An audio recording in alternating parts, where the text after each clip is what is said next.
बच्चों, इसके पहले हम जो है संख्या पद्धति में प्राकृत संख्या, पूर्ण संख्या और पूर्णांक संख्या के बारे में जो है पढ़ चुके हैं। वो वीडियो अपलोड हो चुकी है, आप वहाँ जाकर के जो है उसको देख लेंगे। आज की इस क्लास में हम जानेंगे सम संख्या और विषम संख्या के बारे में।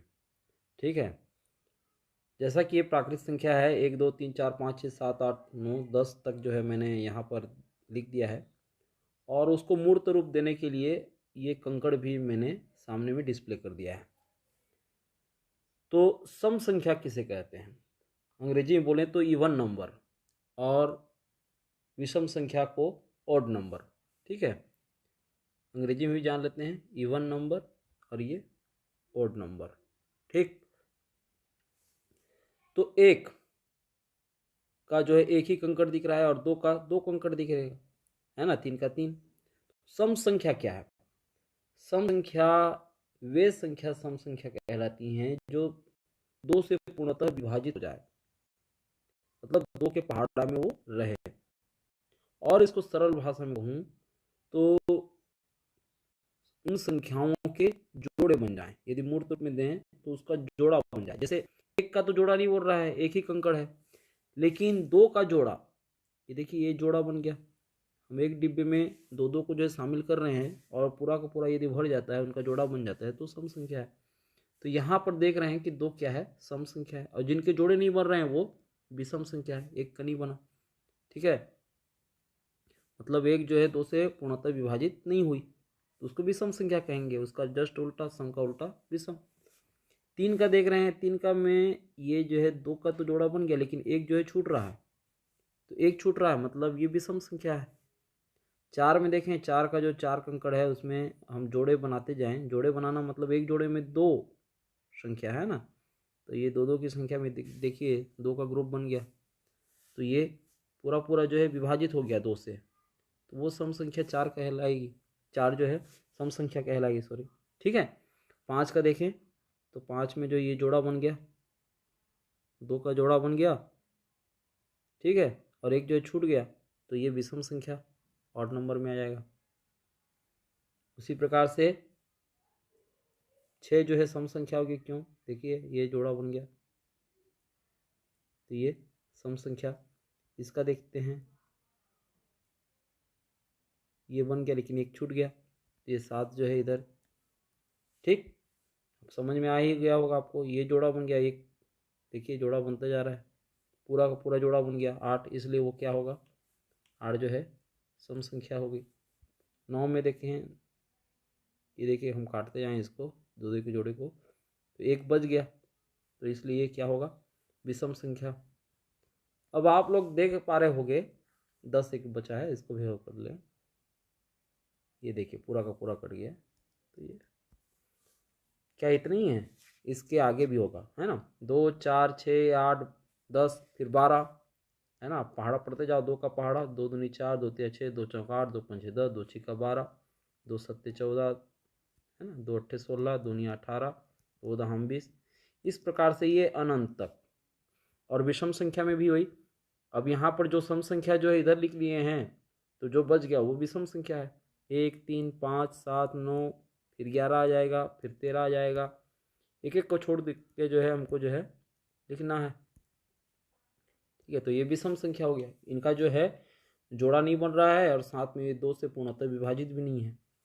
तो बहुत सिंपल है सम संख्या और विषम संख्या, ये तो आप जान ही चुके होंगे। अब आते हैं भाज्य संख्या क्या है, अभाज्य संख्या क्या है और सह अभाज्य संख्या क्या है, इसको समझते हैं। देखिए पहाड़ा में हम देखें, पहाड़ा हम देखें तो एक के पहाड़ा में जो है सभी शामिल होते हैं। एक एकम एक, एक दो दो, एक तिया तीन, एक चौ चार, एक पंचे पाँच, एक चिक्का छः। तो जितने भी प्राकृत संख्या हैं वो एक से तो पूर्णतः विभाजित होगी ही, माने एक के पहाड़ा में वो रहेगी ही। ठीक है, और दूसरा चीज हम देखते हैं कि वो स्वयं के पहाड़ा में भी रहता है, स्वयं के पहाड़ा में भी रहता है, स्वयं के पहाड़ा या स्वयं से वो विभाजित होता है। ठीक है, तो ये दो चीज तो कॉमन है, दो चीज जो है कॉमन है। यदि इन दोनों के अलावा एक के पहाड़ा में भी रहे या एक से भी पूर्णतः विभाजित हो जाए और स्वयं से विभाजित तो होगा ही होगा, इनके अलावा यदि किसी और संख्या से भी वो विभाजित होता है, किसी और संख्या से भी विभाजित होता है, से विभाजित हो या उसके पहाड़ा में शामिल हो, तो वो क्या कहलाएगी? भाज्य संख्या कहलाएगी। अभी देखते हैं इसको एक उदाहरण के माध्यम से। जैसे एक स्वयं के पहाड़ में तो रहेगी, तो इसको हम शामिल नहीं करते हैं ना। दो में देखते हैं, तो दो जो है एक के पहाड़ा में तो है और स्वयं के पहाड़ा में है, तो ये जो बात आ रही है दो की बारे में बात, तो ये किसी और संख्या से तो ये भाग नहीं जा रही है, तो ये क्या होगा? अभाज्य संख्या कहलाएगा। जो केवल ये दोनों वाले मामले आएंगे कि स्वयं के पहाड़ा में जाएगा, विभाजित होगा, और एक के पहाड़ा में रहेगा और इसके अलावा किसी और के पहाड़ा में नहीं रहेगा या विभाजित नहीं होगा, तो क्या कहलाएगा? वो अभाज्य संख्या। ठीक है। और जो एक और स्वयं के अलावा किसी और संख्या से विभाजित हो, वो भाज्य संख्या कहलाएगा। ठीक है। हम आगे और देखते हैं, इसको समझते हैं।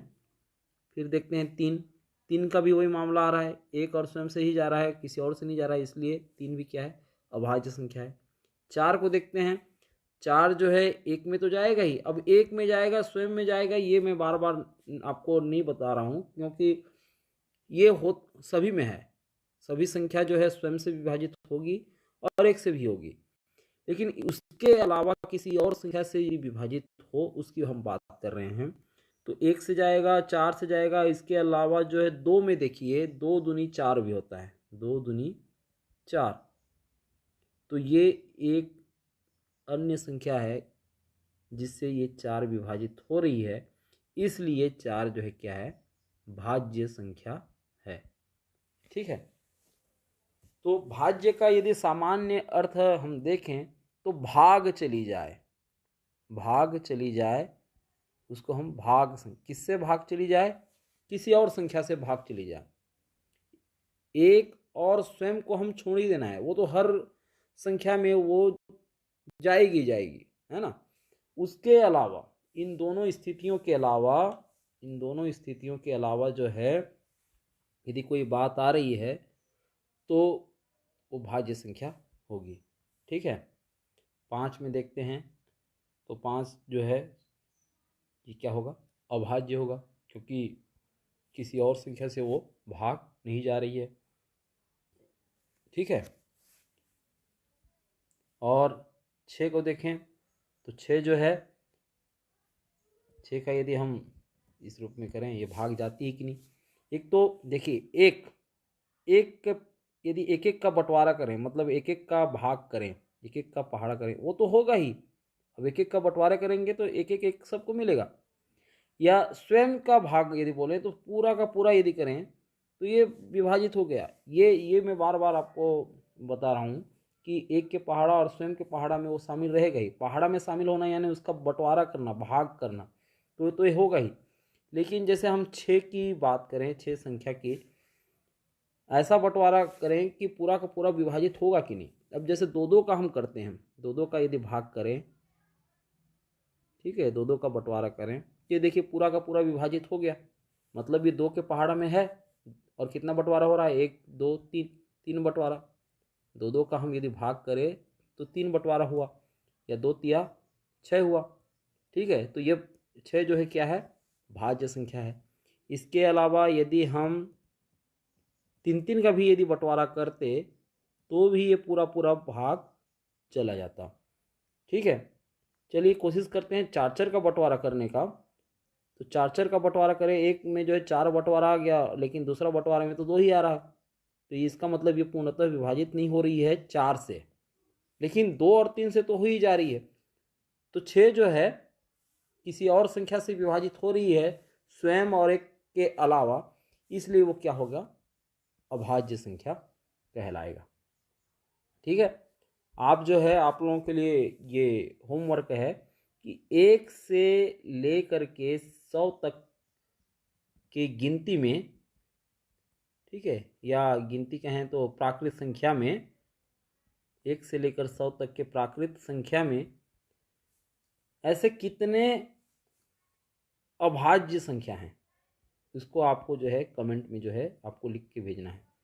अभाज्य संख्या, ठीक है, अभाज्य संख्या। ऐसे मैं आपको हिंट दे दूं कि 1 से लेकर के 100 तक की गिनती में आपको 25 अभाज्य संख्या से मिल जाएंगे, जो स्वयं और एक के अलावा किसी दूसरे के पहाड़ा में ना है ना तो विभाजित होते हैं। ठीक है, आप उसको स्वयं करके जो है बताइए, यदि नहीं बनता है तो अगला हम क्लास जो है हमको आपको बता देंगे। ठीक है, अब हम समझते हैं सह अभाज्य संख्या। सह अभाज्य संख्या, ये थोड़ा अभाज्य संख्या से थोड़ा सा अलग है। सह अभाज्य संख्या, यहाँ पर आप समझ पा रहे होंगे, यहाँ पर जो जुड़ा है सह, सह का मतलब होता है साथ में, है ना, साथ साथ। अब यहाँ पर दो यदि कोई संख्या रहेगा, क्या वो दो संख्या जो है एक दूसरे के सह अभाज्य संख्या है या नहीं, यदि ये हमको बताना रहेगा तो उसके लिए हमको जो है उनका गुणनखंड करना पड़ेगा। ऐसा मैं जो बोल रहा हूँ तो आपको समझ में नहीं आ रहा होगा। जैसे मान लो 2 और 3 है, यदि पूछ दिया जाए कि 2 और 3 क्या एक दूसरे के सह अभाज्य संख्या हैं, तो आपको जो है क्या करना है, 2 का जो है गुणनखंड करना है। 2 का गुणनखंड क्या होगा, 2 एकम 2, है ना। 3 का हम देखें तो 3 एकम 3। तो यहाँ पर देख रहे हो कि इनमें एक के अतिरिक्त कोई उभयनिष्ठ गुणनखंड नहीं है, और एक का हम मानते ही नहीं है, क्योंकि एक का पहाड़ा तो एक के पहाड़ा में तो हर कोई शामिल होता है। इसके अलावा यदि कोई ऐसा गुणनखंड रहता, मान लो इस यहाँ पर एक और 2 रहता है, यहाँ पर भी 2 रहता, तो ये उभयनिष्ठ गुणनखंड हो सकता था। तब हम कह सकते थे कि 2 और 3 एक दूसरे के क्या हैं, ये मतलब सह अभाज्य संख्या।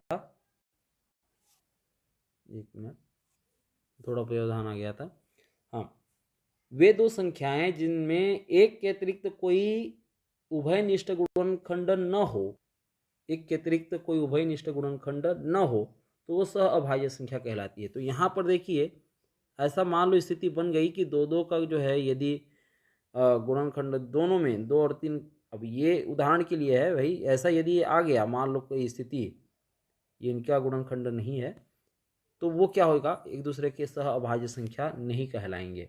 हम यहाँ पर 1-2 उदाहरण और रखते हैं, उसके बाद जो है आपको जो है पूरा समझ में आ जाएगा कि वो सहअभाज्य संख्या है या नहीं। मान लो देखें, एक संख्या है 8 और एक है 15। 8 का जो है गुणनखंड, आपको गुणनखंड निकालना आता ही होगा, नहीं आता है तो एक आध क्लास में इसको बता देंगे, है ना। इसका महत्तम समापवर्तक देख लेते हैं। सबसे छोटी प्राकृत संख्या एक होती है, लेकिन एक जो है अभाज्य संख्या में शामिल उसको नहीं करते, इसलिए उससे नहीं वो करते। हम लोग भाज्य गुणनखंड निकालेंगे 8 का, तो उसके बाद एक तो शामिल नहीं होगा, फिर 2 देखेंगे, 2 अभाज्य संख्या है, तो 2 के पहाड़ा में 8 कितने बार में विभाजित हो जाती है, 2 चौक 8। ठीक है, फिर ये 4 जो है फिर विभाजित होगी 2 से, 2 दूनी 4, फिर 2 जो है 2 से ही जाएगी, 2 एकम 2। तो यहाँ पर देखें, ये 2 गुणित 2 गुणित 2, ठीक है, इसका गुणनखंड। 15 का देखते हैं इसी प्रकार से, 15 का निकालते हैं, तो पहले 2 में जाएगा कि नहीं, 2 में नहीं जाएगा। 2 के लिए हम एक और क्लास में आपको जो है बताएंगे कि विभाज्यता का नियम, कि 2 में ऐसी कौन सी संख्या जाएगी, उसको आप जो है एक झटके में आपको जो है पता चल जाएगा कि ये 2 में जाएगी कि नहीं जाएगी। ऐसे मैं अभी बता दूं कि ये 2 से विभाजित नहीं जाएगी, क्योंकि इसकी इकाई में 5 है, और 5 जो है विषम संख्या है, इसलिए वो नहीं जाएगी। ठीक है, तो किस में जाएगी, 3 में। 3 का विभाज्यता नियम ये कहता है कि 5 और 1 को जोड़ो तो आ गया 6, और 6 3 के पहाड़ा में है, इसलिए 3 से जाएगा। ठीक है, तो 3 से हम देखते हैं, 3 पंचे 15, फिर 5 का जो है 5 एकम 5, मतलब ये इसका जो है गुणनखंड हो गया 3 गुणित 5। ठीक है, अब यहाँ पर देखिए, दोनों में उभयनिष्ठ। 2 है क्या इस 15 वाले में? नहीं है। और ऊपर में ना तो 3 है ना तो 5 है। तो यहाँ पर देखिए 8 का गुणनखंड और 15 का गुणनखंड, दोनों में हम गुणनखंड को जो है देखते हैं तो कोई भी उभयनिष्ठ नहीं आ रहा है। उभयनिष्ठ का मतलब दोनों में से, ठीक है, दोनों में 15 में और 8 में एक के अलावा कोई और गुणनखंड आता है क्या उभयनिष्ठ? यदि आ जाता है तो क्या होगा, वो तो एक दूसरे के सह अभाज्य संख्या नहीं होंगे, है ना। और यदि नहीं आए, यहाँ पर देखिए कोई उभयनिष्ठ दोनों में नहीं आ रहा है, इसलिए हम कहेंगे कि 8 और 15 जो है क्या हैं, एक दूसरे के सह अभाज्य गुणनखंड हैं। अब यहाँ पर देखिए सह अभाज्य गुणनखंड बोलो, सह अभाज्य संख्या हैं, ठीक है, गुणनखंड नहीं, सह अभाज्य संख्या हैं। 8 जो है भाज्य संख्या है। यहाँ पर देखिए 8 जो है भाज्य संख्या और 15 भी जो है क्या है, भाज्य संख्या है। लेकिन हम यदि दोनों को साथ साथ मिला करके यदि बात करें कि 8 और 15 एक दूसरे के क्या हैं, तो एक दूसरे के ये सह अभाज्य संख्या हैं, क्योंकि एक के अलावा भी किसी और दूसरे से एक ये विभाजित हो सकते हैं। मान लो ये कोई एक ऐसी संख्या होती कि वो जो दो को विभाजित कर सकती हो, तो फिर वो क्या हो जाती, वो सहभाज्य संख्या नहीं कहलाती। लेकिन यहाँ पर देख रहे हैं कि इनके गुणनखंड में कोई तालमेल नहीं है ना, कोई ऐसा उभयनिष्ठ गुणनखंड दोनों में एक साथ मौजूद नहीं है, इसलिए क्या है, एक दूसरे के सह अभाज्य संख्या हैं। आपको समझ में आ गया होगा। यदि नहीं समझ में आया होगा तो कमेंट करके भेजिए, हम और आगे क्लास में जो इसको समझा देंगे, ठीक है। तो अभी के लिए बस इतना ही। चैनल को सब्सक्राइब कर लीजिए, लाइक कर लीजिए यदि पसंद आया होगा तो, ठीक है।